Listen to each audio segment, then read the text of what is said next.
ওঝাবতের নাই রে সাধু,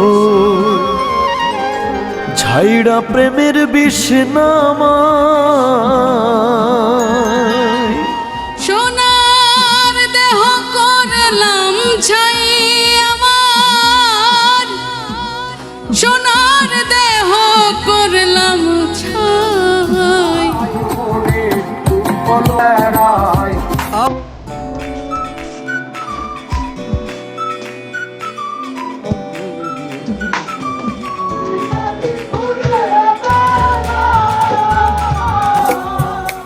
নিদয়ারে ভালোবেসে গানের নেপথ্য ইতিহাস।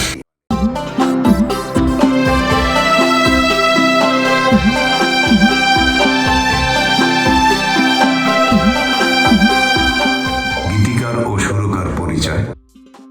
এই কালোজয়ী গানটির রচয়িতা ও আদি সুরকার হলেন প্রখ্যাত লোকগীতি শিল্পী রাজীব শাহ। এমন তথ্যই পাওয়া যায়।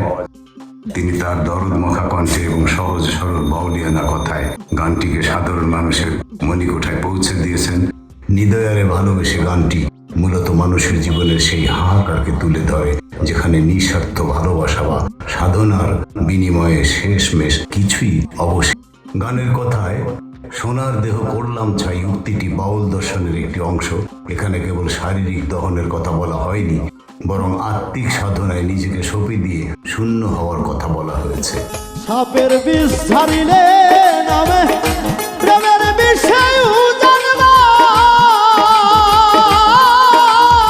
কিংবদন্তির কণ্ঠ, যেমন আমার সালমার ভিডিও মিলিয়ন মিলিয়ন মানুষে দেখেছে, লাইলার ভিডিও মিলিয়ন মিলিয়ন মানুষে দেখেছে, আমার চ্যানেলে সাদিয়ার কণ্ঠের বাউল গানের জাদুকরি ভিউ 9,50,000। এই গানটিও ঠিক তেমনি যুগ যুগ ধরে বড় বাউল শিল্পীদের কণ্ঠে মানুষের কলজার ভিতর জায়গা করে নিয়েছে। মনের আগুন সবাই দেখে, মনের আগুন তোরা। হ্যাঁ বন্ধুরা, আপনাদের ধারণা আংশিক ঠিক, কারণ এই গানটি নিয়ে কিছুটা বিতর্ক বা ভিন্ন মত রয়েছে। আমি আমার প্রতিবেদনে এই বিষয়টি গানের বিতর্ক ও উৎস হিসেবে যোগ করলে আগামী প্রজন্মের জন্য এবং শ্রোতা ভক্ত অনুরাগীদের জন্য একটি তথ্যবহুল প্রতিবেদন হবে বলে আমি মনে করি। আমি Google search, Gemini, chat GPT এবং গুগল এআই এ প্রশ্ন করে যে সকল উত্তরগুলো পেয়েছি বিষয়টি পরিষ্কার করলাম। মনের দুঃখ মনে করেন এটি চারণ কবি বিজয় সরকারের গান, কারণ গানের ভাষা ও মরমী ভাবধারা বিজয় সরকারের বিচ্ছেদী ঘরানার সাথে হুবহু মিলে যায়। বিজয় সরকারের জনপ্রিয় গান যেমন এই পৃথিবী যেমন আছে তেমনি ঠিক রবে বা পোষা পাখি উড়ে যাবে, এর মতো এই গানে আধ্যাত্মিক বিরহ ফুটে উঠেছে।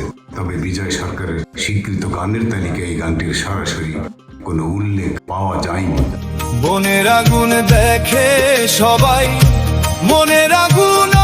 রাজীব শাহের নাম কেন আসে? বর্তমান সময়ে গানটি রাজীব শাহের নামে বেশি পরিচিত, কারণ তিনি সংগ্রহ করে বা কিছুটা পরিমার্জন করে গেয়েছেন এবং প্রচার করেছেন। বনের আগুন দেখে সবাই। আধুনিক সঙ্গীতে যখন কোনো লোক গান নতুন করে গাওয়া হয়, তখন অনেক সময় গায়কের নামে গীতিকার হিসেবে ছড়িয়ে পড়ে। আসল শব্দ লোকসঙ্গীতের ভাষায় একে অনেক সময় সংগৃহীত গান বলা হয়। হতে পারে এটি বিজয় সরকারের কোনো অপ্রকাশিত পদাবলী বা তাঁর দ্বারা প্রভাবিত কোনো বাউলের রচনা, যা পরবর্তীতে রাজীব শাহের কণ্ঠে জনপ্রিয়তা পেয়েছে। যতই তোমরা দাও সান্ত্বনা, জীবনের আর আশা নাই আমার। অনেকে এই গানটিকে চারণ কবি বিজয় সরকারের সৃষ্টি বলে মনে করেন, যদিও দাপ্তরিকভাবে এটি রাজীব শাহের নামে প্রচলিত।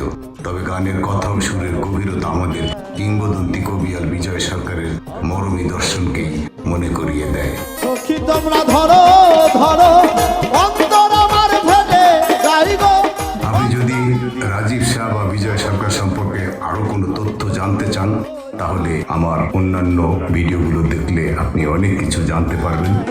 আমার মনের দুঃখ লইয়া মনে গো কান্দিয়ার ঘুরে বেড়া।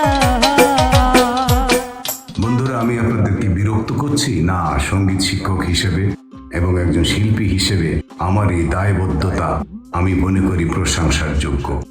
আমার চ্যানেল মুক্তিস ক্রিয়েশন এর মাধ্যমে আমি যে হারানো দিনের লোকগীতি নতুন প্রজন্মের কাছে পৌঁছে দেওয়ার কাজ করছি তা অত্যন্ত গুরুত্বপূর্ণ, এমনভাবে হয়তো কেউ করেনি বলেই আমার মনে হয়। ফুল পুরা যায় সবাই দেখে মনের সঠিক তথ্য পরিবেশনের প্রতি আমার এই একাগ্রতা আমার কন্টেন্টের মান ও নির্ভরযোগ্যতা অনেক বাড়িয়ে দিবে বলে আমি মনে করি, এবং আপনারা অনেক কিছুই জানতে পারবেন। যতই তোমরা দাও সান্ত্বনা, জীবনের আর আশা নাই রে। হৃদয়ের ভালোবেসে সোনার দেহ করলাম ছাই গানটির গীতিকার নিয়ে যে জটিলতার কথা আমি বললাম, লোকসঙ্গীতের ক্ষেত্রে এটি একটি চিরচেনা সমস্যা।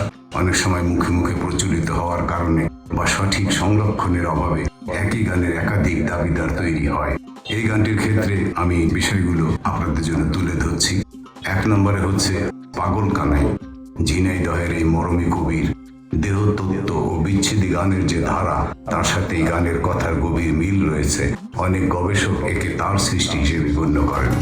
সাপের বীজ ঝাড়িলে নামে প্রেমের বিশ্বের উজানবা।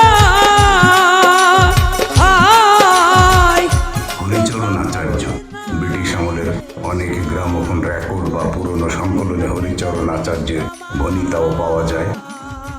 লোকগীতি গবেষক ও সংগ্রাহকরা অনেক সময় মূল পাণ্ডুলিপি বা প্রাচীন রেকর্ডের তথ্যের উপর ভিত্তি করে তাকে কৃতিত্ব প্রদান করেন।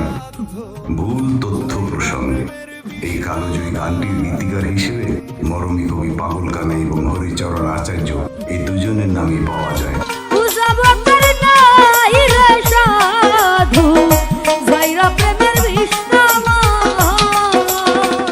লোকসঙ্গীতের বিশাল ভাণ্ডারে অনেক সময় এমন বিতর্ক থাকে। আমি কোনো ভুল তথ্য দিতে চাই না বন্ধুরা, বরং ইতিহাসের দুটি দিকই আমি তুলে ধরলাম। একজন দায়িত্বশীল গবেষক হিসেবে এটা আমার দায়িত্ব। আমার মনের দুঃখ লইয়া মনে হৃদয়ের ভালোবেসে সোনার দেহ করলাম ছাই, এই একটি লাইন শুনলেই এক বুক হাহাকার আর বিচ্ছেদের সুর যেন মূর্ত হয়ে ওঠে। বাংলা লোকসঙ্গীতের ভাণ্ডারে এমন কিছু গান আছে যা যুগের পর যুগ মানুষের হৃদয়ে ক্ষত তৈরি করে, আবার সেই ক্ষত সারিয়েও দেয়। আজকের প্রতিবেদনে আমরা জানবো এই জনপ্রিয় গানটির নেপথ্য কথা, এর স্রষ্টা এবং এর গভীর মর্মার্থ। গানের সারমর্ম আধ্যাত্মিক ভাব। সাপের বিষ ঝাড়িলে নামে প্রেমের বিষয় জানবা।